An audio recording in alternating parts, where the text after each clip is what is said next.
Hello friends, क्या आप health insurance लेने का सोच रहे हो? तो ये वीडियो आपके लिए है। इस वीडियो में हम समझेंगे हेल्थ इंश्योरेंस के क्या बेनिफिट्स हैं, हमें किस एज में इंश्योरेंस लेना चाहिए, हमें कितने अमाउंट का इंश्योरेंस कवर लेना चाहिए, हेल्थ इंश्योरेंस लेने से पहले हमें क्या फीचर्स चेक करने चाहिए, हमें किस कंपनी का प्लान सेलेक्ट करना चाहिए, और लास्ट में हेल्थ इंश्योरेंस से रिलेटेड कुछ कॉमन मिसकंसेप्शंस और डाउट्स हैं, वो भी हम क्लियर करेंगे। हेल्थ इंश्योरेंस एक बहुत ही सीरियस टॉपिक है, तो ये वीडियो थोड़ा लेंदी है बट काफी इंफॉर्मेटिव है। तो इस वीडियो को एंड तक जरूर देखिएगा और अपने फैमिली और फ्रेंड्स के साथ शेयर करिएगा ताकि मैक्सिमम लोगों को इसकी नॉलेज मिले और वो भी अपने फैमिली के लिए एक सही हेल्थ इंश्योरेंस प्लान ले सके। तो पहले समझते हैं हमें हेल्थ इंश्योरेंस क्यों लेना चाहिए। There is a saying, if you have life you have the world, मतलब जान है तो जहान है। हेल्थ इंश्योरेंस बेसिकली एक फाइनेंशियल कॉन्ट्रैक्ट है जो इंश्योरेंस कंपनी और इंश्योर्ड के बीच में होता है। ये एक इवेंट पे बेस्ड होता है। लेट्स से इंश्योर्ड हॉस्पिटलाइज्ड हो जाता है तो इंश्योरेंस कंपनी इंश्योर्ड को फाइनेंशियल प्रोटेक्शन देती है। फॉर एग्जाम्पल, उसका हॉस्पिटल का जो भी खर्चा आता है वो इंश्योरेंस कंपनी इंश्योर्ड को पूरा या पार्शियल पे कर देती है। ये दो तरह से हो सकता है, पहला रीइंबर्समेंट और दूसरा कैशलेस, जहां इंश्योरेंस कंपनी डायरेक्टली हॉस्पिटल्स को पे कर देती है। इस प्रोटेक्शन के बदले इंश्योर्ड इंश्योरेंस कंपनी को प्रीमियम पे करता है। हम सबको पता है बीमारी पूछ के नहीं आती, और जब लोग हॉस्पिटलाइज्ड होते हैं तो उनके सालों की सेविंग्स पूरी तरह से वाइप आउट हो सकती है। इसीलिए हेल्थ इंश्योरेंस लेना बहुत जरूरी है ताकि हम अपनी सेविंग्स को सेफगार्ड कर सकें। सेकंड है टू फाइट लाइफस्टाइल डिजीज। आज हमारी लाइफस्टाइल पहले से बहुत चेंज हो गई है। स्ट्रेस लेवल बढ़ गया है, डेस्क जॉब होने से फिजिकल एक्टिविटी भी कम हो गई है, ईटिंग हैबिट्स पुअर हो गई है। जो बीमारी लोगों को ओल्ड एज में होती थी आज यंग एज में होने लगी है, जैसे diabetes, obesity, heart disease etcetera. इसीलिए हमें आज रेगुलर हेल्थ चेकअप्स की जरूरत है और हेल्थ इंश्योरेंस लेने से हम अपनी हेल्थ का रेगुलर ध्यान रख सकते हैं। आज अगर आप इंडिया में क्रिटिकल इलनेस का ट्रीटमेंट देखो, जैसे cancer, kidney failure, bypass, stroke, तो उसमें मिनिमम 5 से 10 लाख का खर्चा हो जाता है। इनफैक्ट कुछ केसेस में उससे भी कहीं ज्यादा। ऐसे सिचुएशन में एक मिडिल क्लास आदमी के लिए ये उसकी सालों की सेविंग्स है जो झट से खत्म हो जाती है। इसीलिए क्रिटिकल इलनेस को कवर करने के लिए हमें मेडिकल इंश्योरेंस लेना बहुत जरूरी है। आज बढ़ते इन्फ्लेशन के कारण सब कुछ महंगा होते जा रहा है। आज मेडिकल इन्फ्लेशन 12% हो गया है, इनफैक्ट उससे भी ज्यादा। जो ट्रीटमेंट आज 6 लाख में हो जाती है, 5 साल बाद सेम ट्रीटमेंट का कॉस्ट 10 लाख हो जाएगा। इसीलिए हेल्थ इंश्योरेंस लेना बहुत जरूरी है ताकि हम हेल्थ केयर इन्फ्लेशन से डील कर सकें। फिफ्थ बेनिफिट है कैशलेस ट्रीटमेंट। इंश्योरेंस कंपनीज के कुछ नेटवर्क हॉस्पिटल्स होते हैं जहां वो कैशलेस क्लेम प्रोवाइड करती है। For example, let's say insured बीमार पड़ जाता है और वो एक हॉस्पिटल में एडमिट होता है। अगर ये हॉस्पिटल में insurance company cashless facility provide करती है तो इंश्योर्ड का सारा bill hospital health insurance company को भेज देती है और इंश्योरेंस कंपनी उस बिल को डायरेक्टली हॉस्पिटल को पे कर देती है। इस तरह इंश्योर्ड को अपने पॉकेट से कुछ भी पे करने की जरूरत नहीं पड़ती। इस कैशलेस ट्रीटमेंट से इंश्योर्ड की फैमिली को न सिर्फ फाइनेंशियल रिलीफ मिलता है बट एक मेंटल रिलीफ भी मिलता है। अब समझते हैं हमें किस एज में इंश्योरेंस लेना चाहिए। आपको इंश्योरेंस अर्ली एज में लेना चाहिए, इन अर्ली 20s। इसके बहुत सारे फायदे हैं। पहला, आपका प्रीमियम कॉस्ट बहुत कम आता है। अर्ली एज में आप ज्यादा हेल्दी और फिट होते हो और आपको कोई मेजर डिजीज नहीं होती, तो लेटेस्ट स्टेजेस में आपके मैक्सिमम डिजीजेस कवर हो जाते हैं। तीसरा है लोअर रिजेक्शन रेट्स। जब आप यंग होते हो, हेल्दी होते हो, तो आपका क्लेम रिजेक्ट होने के चांसेस भी कम होते हैं, क्योंकि इस एज में आपको प्री एग्जिस्टिंग डिजीज होने के चांसेस बहुत कम होते हैं और इंश्योरेंस कंपनीज के पास कोई रीजन नहीं होता कि वो आपके क्लेम्स को रिजेक्ट करे। अब समझते हैं आपको कितना इंश्योरेंस कवर लेना चाहिए। ये डिपेंड करता है आपकी एज क्या है, फैमिली में कोई मेडिकल हिस्ट्री है कि नहीं, एग्जिस्टिंग हेल्थ कंडीशंस कैसी है, आपका इनकम लेवल क्या है। अगर आप एज एन इंडिविजुअल प्लान लेते हो तो एज अ थंब रूल आपको मिनिमम 3 लाख का कवर लेना चाहिए। अगर आप एज अ फैमिली प्लान लेते हो तो आपको 3 लाख पर एडल्ट और 1 लाख पर किड के हिसाब से कैलकुलेट करना चाहिए। फॉर एग्जाम्पल, अगर आपकी फैमिली में 2 एडल्ट और 1 किड है तो आपको मिनिमम 7 लाख का कवर लेना चाहिए, मोर द बेटर। अगर आपके फैमिली में एल्डर लोग हैं जैसे योर पेरेंट्स, तो उनके लिए आपको सेपरेट इंश्योरेंस प्लान लेना चाहिए, क्योंकि जब आप फैमिली पॉलिसी लेते हो तो प्रीमियम सबसे एल्डर पर्सन के एज के हिसाब से डिसाइड होता है, इसीलिए पेरेंट्स के लिए प्लान अलग से लेना चाहिए। अब समझते हैं एक हेल्थ इंश्योरेंस में हमें क्या फीचर्स चेक करने चाहिए। पहला है कैशलेस हॉस्पिटल नेटवर्क। इसका मतलब है इंश्योरेंस कंपनी ने कितने हॉस्पिटल्स के साथ टाई अप किया है जहां आपको कैशलेस ट्रीटमेंट मिल सकता है, और क्या ये हॉस्पिटल्स आपके घर के पास है, ये भी आप जरूर चेक करें। दूसरा फीचर आपको चेक करना चाहिए pre and post hospitalisation care. Pre hospitalisation यानी हॉस्पिटल में एडमिट होने से पहले जो खर्चे होते हैं, जैसे doctor visit, diagnostic test etcetera, ये 30 to 90 डेज तक का होता है, तो मेक श्योर ये आपकी पॉलिसी में कवर्ड है। दूसरा पोस्ट हॉस्पिटलाइजेशन यानी हॉस्पिटल से डिस्चार्ज होने के बाद वाला खर्चा, जैसे doctor visit, medicine cost, physiotherapy etcetera, ये 30 to 180 डेज तक का होता है, तो ये भी कवर्ड होना चाहिए। तीसरा है डे केयर फैसिलिटीज। बहुत सारी सर्जरीज जैसे कैटरैक्ट, कीमोथेरेपी एक दिन में हो जाती है, जिसके लिए आपको हॉस्पिटलाइज होने की जरूरत नहीं है, तो मेक श्योर आपकी पॉलिसी में ये डे केयर फैसिलिटीज कवर्ड है। लाइफ लॉन्ग रिन्यूअल, इसका मतलब है कि आप अपनी पॉलिसी को लाइफ टाइम के लिए रिन्यू कर सकते हो। इसमें कोई एज लिमिट नहीं होती, तो ये एक बहुत अच्छा फीचर है, आप इसे जरूर चेक करें। मैटरनिटी बेनिफिट्स, अगर आप फैमिली प्लान कर रहे हो तो ये फीचर आपको जरूर चेक करना चाहिए। मोस्टली ये बेनिफिट काफी रेस्ट्रिक्टेड होती है, या तो कवर बहुत कम होता है, जैसे for example up to 15,000 only, या फिर वेटिंग पीरियड बहुत लंबा होता है, जैसे 3 to 5 years। तो आपको वो प्लान लेना चाहिए जहां कवर ज्यादा है और वेटिंग पीरियड कम। रीस्टोरेशन बेनिफिट, रीस्टोर का मतलब है जब आपका कवर एग्जॉस्ट हो गया है, यानी आपने पूरा कवर यूज कर लिया, तो कवर फिर से रीस्टोर हो जाता है। रीस्टोरेशन दो तरह से हो सकता है। पहला कंप्लीट एग्जॉशन, इसका मतलब है जब आपका इंश्योरेंस कवर पूरा खत्म हो जाएगा तभी आपका अमाउंट वापस से रीस्टोर होगा। और दूसरा है पार्शियल एग्जॉशन, इसमें आपका इंश्योरेंस कवर जब पार्शियली एग्जॉस्ट हो जाता है, लेट्स से 50%, उसके बाद आपका पूरा अमाउंट रीस्टोर हो जाएगा। इसे एग्जाम्पल से समझते हैं। लेट्स से आपने फैमिली फ्लोटर प्लान लिया 10 लाख का, तो पहले ऑप्शन में आपके पास रीस्टोरेशन बेनिफिट नहीं है और दूसरे ऑप्शन में रीस्टोरेशन बेनिफिट है। लेट्स से आप हॉस्पिटलाइज हो जाते हो, आपका 10 लाख का क्लेम आया, इंश्योरेंस कंपनी ने वो क्लेम पे कर दिया। अब ऑप्शन 1 में आपका बैलेंस कवर 0 हो जाता है, वहीं रीस्टोरेशन प्लान में आपको फिर से 10 लाख मिल जाता है। अब लेट्स से उसी साल आप फिर से हॉस्पिटलाइज हो जाते हो और आपका क्लेम आता है 6 लाख, तो पहले ऑप्शन में आपको पूरा 6 लाख अपने पॉकेट से भरना पड़ेगा, पर रीस्टोरेशन प्लान में आपका लिमिट रीस्टोर हो गया था, इसीलिए इंश्योरेंस कंपनी आपका ये क्लेम पे कर देगी। अब इस फीचर में एक कैच भी है, सेम पर्सन रीस्टोर्ड अमाउंट को सेम डिजीज के लिए यूज नहीं कर सकता। फॉर एग्जाम्पल मान लेते हैं फर्स्ट क्लेम पर्सन ए ने डायबिटीज के ट्रीटमेंट के लिए किया था, तो सेकंड क्लेम पर्सन ए डायबिटीज के लिए वापस नहीं कर सकता। पर अगर ये क्लेम कोई और फैमिली मेंबर करता है, लेट्स से डायबिटीज के लिए, तो इंश्योरेंस कंपनी वो क्लेम पूरा कर देती है। इसीलिए सेम पर्सन रीस्टोर्ड अमाउंट को सेम डिजीज के लिए यूज नहीं कर सकते, तो ये फीचर फैमिली फ्लोटर प्लान में ज्यादा बेनिफिशियल है रादर इंडिविजुअल प्लान में। होप आपको यहां तक क्लियर हो गया होगा। अगर कोई डाउट है तो आप कमेंट कर सकते हो, I will answer. Restoration benefit के इस ड्रॉबैक को दूर करने के लिए आप एक दूसरा फीचर यूज कर सकते हो, top up cover and super top up cover.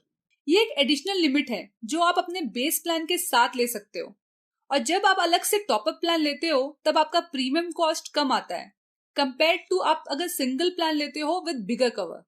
आप टॉप अप प्लान में हाई कवर चूज कर सकते हो। लेट्स से आपका बेस कवर 5 लाख है, तो आप 10 लाख का भी टॉप अप कवर ले सकते हो। इसमें कोई कंडीशंस नहीं होती कि सेम डिजीज के लिए सेम पर्सन दोबारा क्लेम नहीं कर सकता, जैसे रीस्टोरेशन बेनिफिट में होता है। टॉप अप कवर में एक कंडीशन जरूर होता है, वो है डिडक्टेबल लिमिट। ये वो अमाउंट है जो पहले आपको या फिर आपके बेस प्लान के इंश्योरर को पे करना पड़ता है, और उसके बाद जो अमाउंट बचता है वो टॉप अप इंश्योरेंस कंपनी पे करती है। टॉप अप और सुपर टॉप अप में बाकी सब सेम है, बस डिडक्टेबल लिमिट कैसे अप्लाई करना है वो डिफर करता है। टॉप अप में डिडक्टेबल लिमिट हर क्लेम में अप्लाई होता है, वहीं सुपर टॉपअप प्लान में deductible limit once in a year apply होता है। इसे एग्जाम्पल से समझते हैं। पहला ऑप्शन है बेस प्लान विद टॉपअप और दूसरा ऑप्शन है base plan with super top up. मान लेते हैं आपका बेस कवर है 5 लाख और टॉपअप्स है 10 लाख, तो आपका टोटल कवर हो गया 15 लाख। इसमें डिडक्टेबल लिमिट है 20%, यानी 10 लाख का 20% 2 लाख।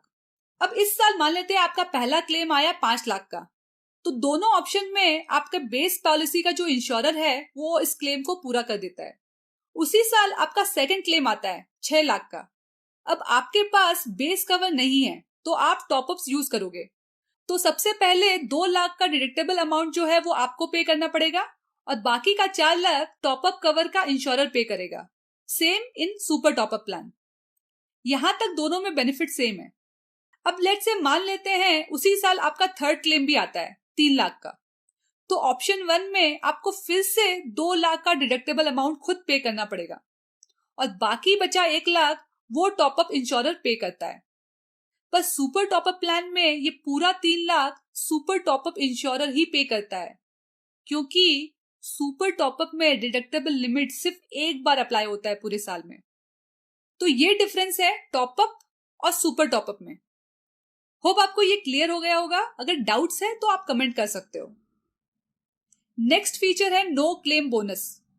इसका मतलब है अगर इस साल आपने कोई क्लेम नहीं किया तो नेक्स्ट ईयर रिन्यूअल पे कंपनी आपको नो क्लेम बोनस देती है, जिसमें कंपनी आपका बेस कवर इंक्रीज कर देती है और वो भी नो एडिशनल कॉस्ट, मतलब आपका प्रीमियम वही रहता है। फॉर एग्जाम्पल आपका कवर है 5 लाख और आपने इस साल कोई क्लेम नहीं किया, तो नेक्स्ट ईयर जब आप रिन्यू करोगे तो कंपनी आपको एडिशनल कवर देती है। यूजुअली कंपनी 5 to 100% बोनस देती है। तो लेट्स से कंपनी ने आपको 20% नो क्लेम बोनस दिया, तो नेक्स्ट ईयर आपका कवर हो जाएगा 6 लाख और प्लीज नोट आपका प्रीमियम वही रहेगा। इसीलिए अगर आप अर्ली एज में इंश्योरेंस लेते हो तो आपको नो क्लेम बोनस मिल सकता है, क्योंकि यंग एज में आपका हॉस्पिटलाइज होने के चांसेस बहुत कम होते हैं और इस बेनिफिट से आप ज्यादा से ज्यादा कवर जमा कर सकते हो, वो भी लो प्रीमियम पे। तो ये एक बहुत बड़ा बेनिफिट है अर्ली एज में इंश्योरेंस लेने का।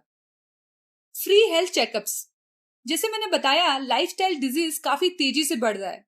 ऐसे में अगर आपका इंश्योरर आपको फ्री हेल्थ चेकअप्स देता है तो ये एक बहुत बड़ा बेनिफिट है, क्योंकि इससे आप अपना और अपनी फैमिली का रेगुलर चेकअप्स करा सकते हो, वो भी no additional cost.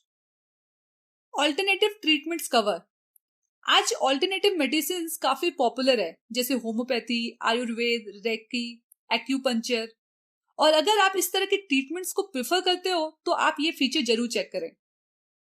Health insurance plans में कुछ ऐसे फीचर्स भी होते हैं जो कंडीशनल होते हैं, वो भी आपको चेक करना चाहिए, जैसे डिजीज वाइज सब लिमिट्स। कुछ इंश्योरेंस कंपनी आपको कवर बढ़ा देती है पर उसके अंदर सब लिमिट्स लगा देती है। लेट्स से आपका बेस कवर है 10 लाख, अब उसमें सब लिमिट्स हैं, जैसे डिजीज ए है तो उसमें आप मैक्सिमम 5 लाख ही कवर मिलेगा, डिजीज बी में आपको मैक्सिमम 3 लाख का ही कवर मिलेगा। तो इस तरह की पॉलिसी बिल्कुल ना ले जहां सब लिमिट का कंडीशंस होते हैं। दूसरा है कोपे। इसका मतलब है इंश्योरेंस कंपनी और आप दोनों मिल के पे करोगे। लेट्स से क्लॉज है 10% कोपे। इसका मतलब है अगर 1 लाख का क्लेम आया तो उसमें 10,000 आपको पे करना पड़ेगा और बाकी का 90,000 इंश्योरेंस कंपनी पे करेगी। तो कोपे का जो ऑप्शन है वो आप चूज ना करें। तीसरा है रूम रेंट अवेलेबिलिटी। जब आप हॉस्पिटलाइज्ड होते हो तो आपके प्लान में आप किस टाइप का रूम ले सकते हो या फिर कितने रेंट तक का रूम ले सकते हो, इस पे कैप हो सकता है। फॉर एग्जाम्पल आप सिंगल एसी रूम ही ले सकते हो या फिर room rent up to 5,000 per day only.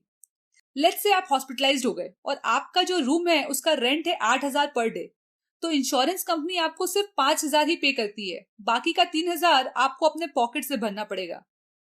इसीलिए पॉलिसी चूज करने से पहले आप ये क्लॉज जरूर चेक करें। Pre existing disease waiting period. As per IRDA, pre existing disease is any condition, ailment, injury और disease diagnosed by a physician within 48 months before the effective date of the policy। यानी 2 साल पहले तक आपको कोई भी disease या conditions है तो उसे हेल्थ इंश्योरेंस में प्री एग्जिस्टिंग डिजीज कहते हैं। कुछ कॉमन प्री एग्जिस्टिंग डिजीज हैं asthma, diabetes, blood pressure, thyroid etcetera. Pre existing disease का waiting period usually 1 to 4 years का होता है, यानी वेटिंग पीरियड में आप इन प्री एग्जिस्टिंग डिजीज का क्लेम नहीं कर सकते, तो आपको कम वेटिंग पीरियड वाले प्लान को चूज करना चाहिए। जब आप अर्ली एज में इंश्योरेंस लेते हो तब आपके प्री एग्जिस्टिंग डिजीज होने के चांसेस बहुत कम होते हैं। ऐसे में आपको लेटर स्टेजेस में लेट्स से कोई डिजीज हो भी जाती है तो आपको वेट करने की जरूरत नहीं पड़ती और आप इजीली क्लेम कर सकते हो। ये एक बहुत बड़ा एडवांटेज है जब आप अर्ली एज में इंश्योरेंस लेते हो। अब समझते हैं हमें किस कंपनी का प्लान सिलेक्ट करना चाहिए। हमें उस कंपनी का प्लान लेना चाहिए जो अपना प्रॉमिस पूरा करती है, यानी क्लेम सेटल करती है, और ये पता चलेगा कंपनी का क्लेम सेटलमेंट रेशियो से। फॉर एग्जाम्पल, किसी कंपनी का क्लेम सेटलमेंट रेशियो 96% है। इसका मतलब है आउट ऑफ 100 पॉलिसीज कंपनी ने 96 पॉलिसीज के क्लेम सेटल किए हैं। तो अगर किसी कंपनी का रेशियो मोर देन 85% है तो ये एक हेल्दी रेशियो है, और ये रेशियो जितना हाई होगा हमारे लिए उतना ही बेनिफिशियल होगा। तो पहला स्टेप है आप किसी भी ऑनलाइन एग्रीगेटर में जाके टॉप 3 कंपनीज को सिलेक्ट कर लो जिनका CSR सबसे ज्यादा है। सेकंड स्टेप में आप अपने नीड्स के हिसाब से एक फीचर्स का चेकलिस्ट बना लो। अब ये सारे फीचर्स हमने अभी थोड़ी देर पहले समझे। इसमें से आपके लिए जो इंपॉर्टेंट है आप उसे अपने प्रायोरिटी में रखो। जैसे आप देख सकते हो कंपनी का कैशलेस हॉस्पिटल नेटवर्क कितना है और क्या ये हॉस्पिटल्स आपके घर के पास है या नहीं, pre and post hospitalisation care है या नहीं, डे केयर है या नहीं। इस तरह से आप अपने रिक्वायर्ड फीचर्स को चेक कर सकते हो। अदर्स में राइडर्स आते हैं जैसे accidental rider, critical illness rider. इसे हम नेक्स्ट वीडियो में डिटेल में समझेंगे। अब आप कंडीशनल फीचर्स को अच्छे से चेक करो, जैसे डिजीज वाइज सब लिमिट्स नहीं होना चाहिए, को पे का क्लॉज नहीं होना चाहिए, रूम रेंट अवेलेबिलिटी पे कोई कैप नहीं होना चाहिए। अगर आपको कोई प्री एग्जिस्टिंग डिजीज है तो उसमें वेटिंग पीरियड कम होना चाहिए। इस तरह से आप टॉप 3 कंपनीज के फीचर्स को कंपेयर कर सकते हो। अब लास्ट स्टेप में आप उस कंपनी को सिलेक्ट करो जो मैक्सिमम बेनिफिट दे रही है, और वो भी लोवेस्ट प्रीमियम पे। अब समझते हैं हेल्थ इंश्योरेंस से रिलेटेड कुछ कॉमन मिसकंसेप्शंस और डाउट्स।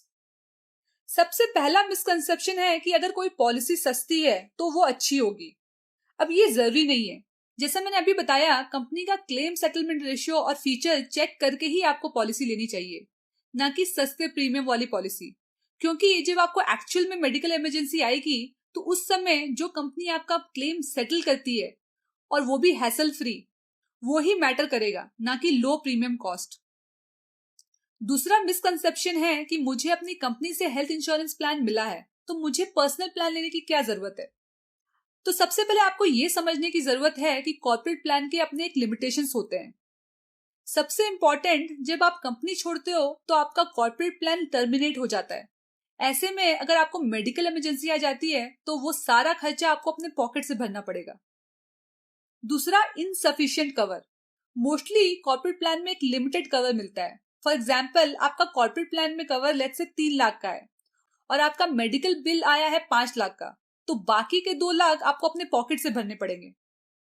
तीसरा, आप कभी ना कभी तो जॉब छोड़ोगे या फिर रिटायर करोगे, और उसके बाद अगर आप पर्सनल प्लान लेते हो तो आपका प्रीमियम कॉस्ट उस समय काफी बढ़ जाएगा, और अगर कोई एग्जिस्टिंग इलनेस होगी तो उसका वेटिंग पीरियड भी रहेगा। इसीलिए कॉर्पोरेट प्लान के साथ आपको एक पर्सनल प्लान भी लेना चाहिए। आप एक टॉपअप प्लान ले सकते हो जिसमें आपका कवर भी बढ़ जाएगा और कॉस्ट भी कम आएगा।